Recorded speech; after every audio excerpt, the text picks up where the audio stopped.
I am a proud South Londoner. I grew up on a council estate, I lived in social housing for my entire childhood, and I was raised by a single mum.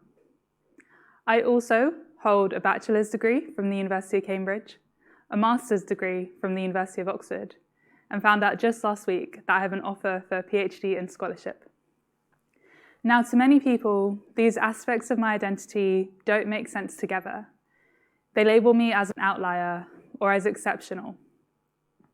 For those of you unfamiliar with these different places, allow me to offer you some cultural references. An article by Time Out shares that some of the signs you live in South London include the sound of early morning police sirens acting as your alarm clock, your love for Morley's fried chicken, and the use of particular slang terms, which I've omitted from today's presentation. Oxford and Cambridge, on the other hand, describe themselves as world-renowned, outstanding, and places from which we gain enlightenment and precious knowledge. Those on the periphery of these institutions might describe them as pretentious and overly confident.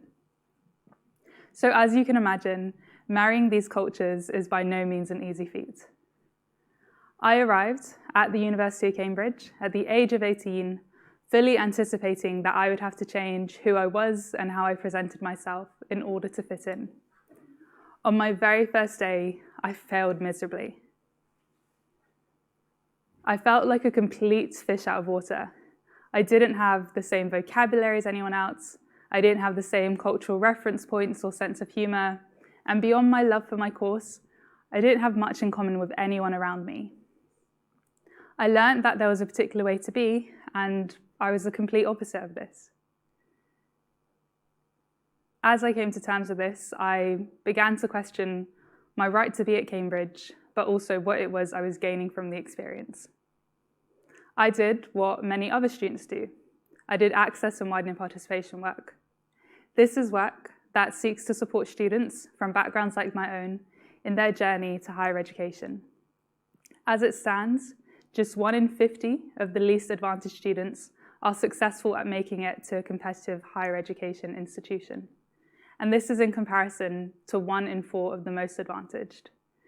So considering this disparity and considering I had been successful, I felt like it was my duty to do this work. I became known at the institution by friends, course mates, and even university staff as that really keen girl who does access. And this felt weird because this work was very much driven by my underrepresented status, and even more so became my defining factor within the university. And this is made even more confusing when I think about the fact that at home in South London, I was known by friends and family as that really keen girl who goes to Cambridge. And I think both descriptions are still accurate today. In doing this access work, I of course met more people like me, I began to enjoy myself more, and this did make parts of Cambridge easier. But on the whole, things didn't change. I was still questioned aggressively by staff on my understanding of particular words, my right to walk through certain spaces, and essentially my right to exist at an institution I'd gained entry to, despite not holding some of the privileges that many of my peers did. That was meant to happen, I promise. So in realizing that I had misdirected my energy, I thought something needed to change. Doing access work didn't necessarily change students' experiences on arrival. So what I did was I ran for a role in the Students' Union, committing to continuing the incredible access work taking place, but also to laying the foundations for a class-based campaign to support students once they arrived.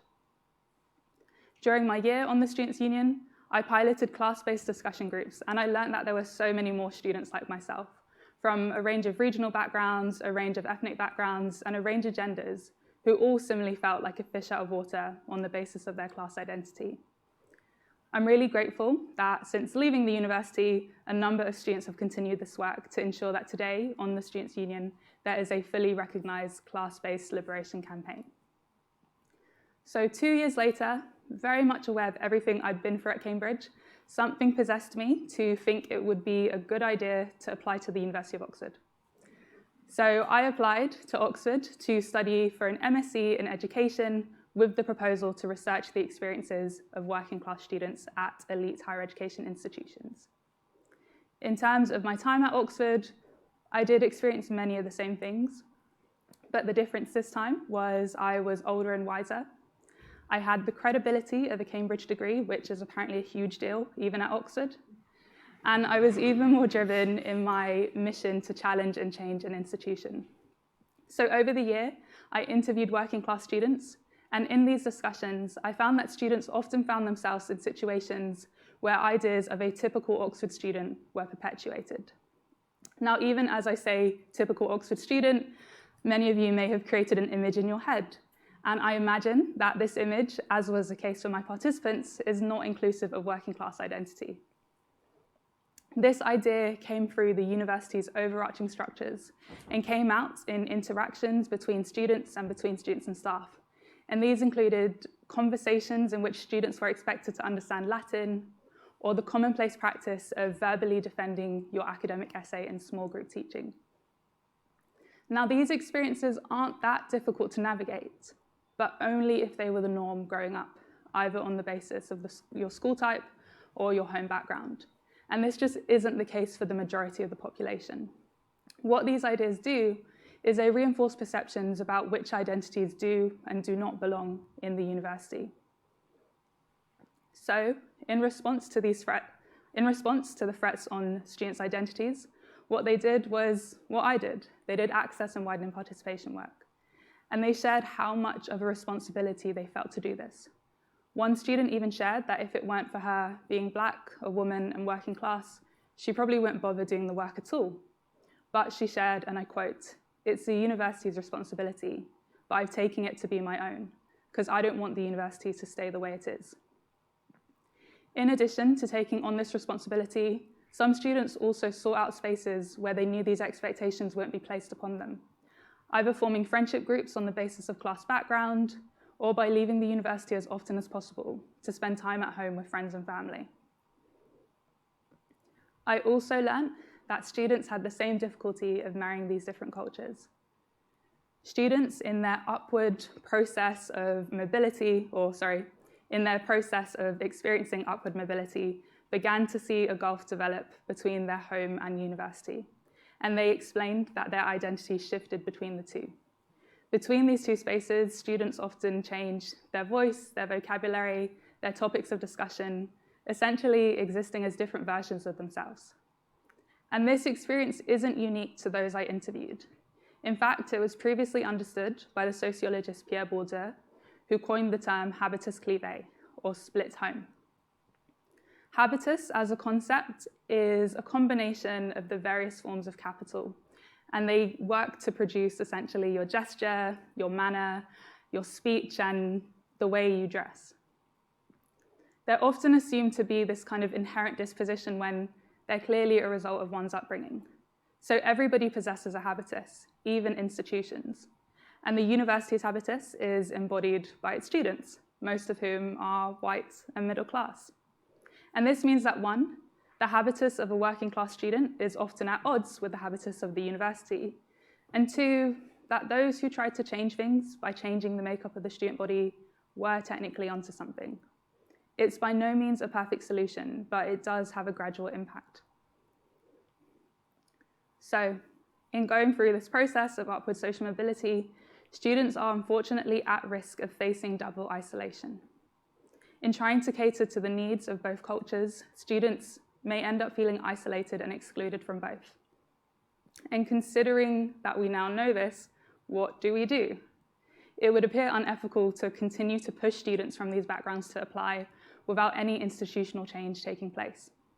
There's so much being done to support students to get in, but very little being done to support them to get on. First and foremost, I believe that by educating staff and students on these experiences, we can reduce the occurrences in which students are made to feel as if their home background is at odds with their identity as a university student. Whilst I'm not in charge of higher education at a national level just yet, I have worked to make change in the spaces I have access to. So at Homerton College, Cambridge, where I was a once somewhat out of place undergraduate student, I'm a now less out of place pastoral tutor. And this means I support students with non-academic issues such as finance and well-being. The college have worked really hard to diversify their student support team, so that students may have the opportunity to find somebody at fellowship level who looks or sounds like them. And additionally, just by increasing training, even if this resemblance isn't possible, it's less likely to be the case that the student receives a response like those in my research study did.